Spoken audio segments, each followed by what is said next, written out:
would you prefer a guy? Sorry, not prefer. Who? Would you be more receptive? PQ? No. It's more not attractive, even, it's not that. receptive. Which do you think would be more attractive? A guy who approaches you and he's just totally confident. He's not being cocky. He's not being rude or anything. He's just really confident, maintaining good eye contact, just confident, right? Or a guy who approaches you and you can tell he's not being creepy or anything, but he's a little nervous. Maybe he's a little shaky. His eye contact really isn't on point. Which do you prefer? I mean, the confident.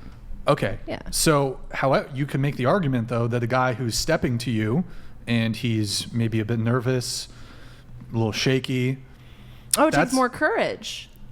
Well, what I'm trying to make is that's him in a vulnerable state.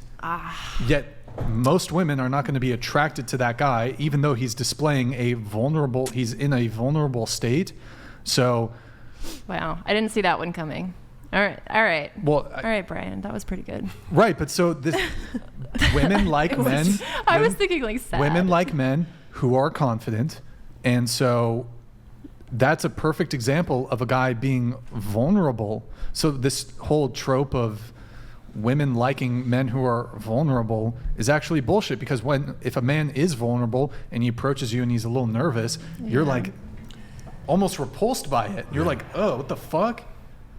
You want a confident guy to step to you correctly. I try to honor it. And even men who divulge their emotions and feelings to you, right? You're talking to a guy and he just comes straight out and say, I really like you so much, and you're so this and that, and you know, some women get repulsed by that. You're like, dang, this dude is just like doing too much too soon. And that's being vulnerable by telling a woman how you really feel. But sometimes women don't want to hear how you really feel. They kind of want you to be kind of mysterious. They want to feel like they're chasing you a little bit. And sometimes men become vulnerable because they're like, I can be myself to this woman. I'm going to tell her how I really feel. You know what? I think you're so beautiful. Like, I really want to be serious with you. And you're like, dang, that was like, it's only a second date and this guy's doing too much. You're so right. So you have to reserve. So as men, you have to kind of reserve that.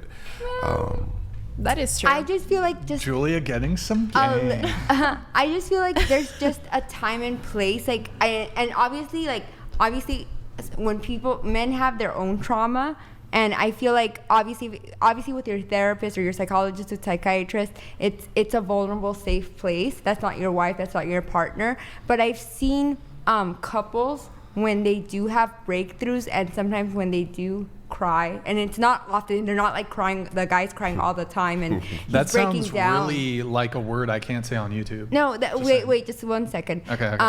And sometimes the wife sometimes needs to see that if like there was like something, that a discrepancy or something, or he broke down, and actually because she hadn't seen emotion in such a long time. So, you know, in some of those times, it is nice to see the husband cry because she hadn't seen emotion in him. I'm just saying that sometimes it's okay to see emotion in a man. But there's nothing wrong with two people having a conversation about it, though. Yeah, you know, that's like what I'm maybe saying. as a man you need to talk to your wife, like, hey, are you comfortable with this? Maybe. It's just for me, I grew up a little harder than that. I grew up without emotions like that, and men don't really show that emotion. I never had men that cried and stuff in front of me. You know, it just never happened. Football coach wasn't gonna cry in front of you.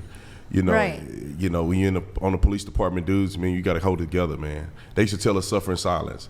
Mm-hmm. You know, you know, you getting smoked doing PT. Nobody want to hear you cry. No, I understand. So that's kind of how I feel. I'm not saying it's perfect.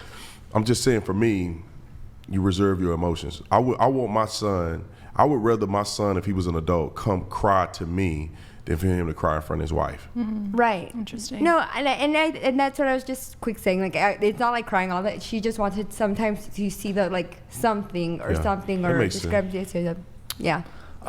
We ought to try to wrap up here. Let me do a couple of our last chats, and then we're gonna get out of here. We have okay. Man, you guys gotta be nice to the guest here. Okay. He's calling you a bona fide simp.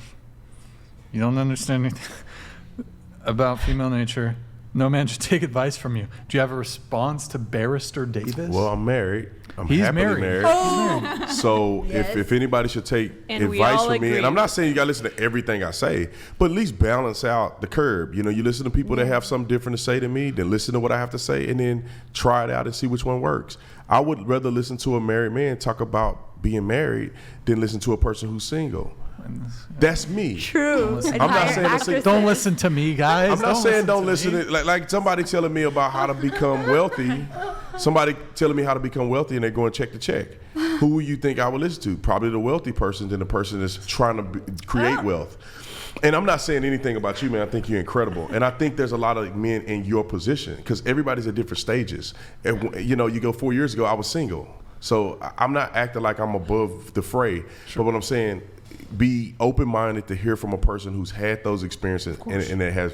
And now I am married. I've been married for 4 got years, the experience. and I have some of those experiences. I used to be here, and now I'm here. So just be open-minded. I don't get mad if somebody called me a simp.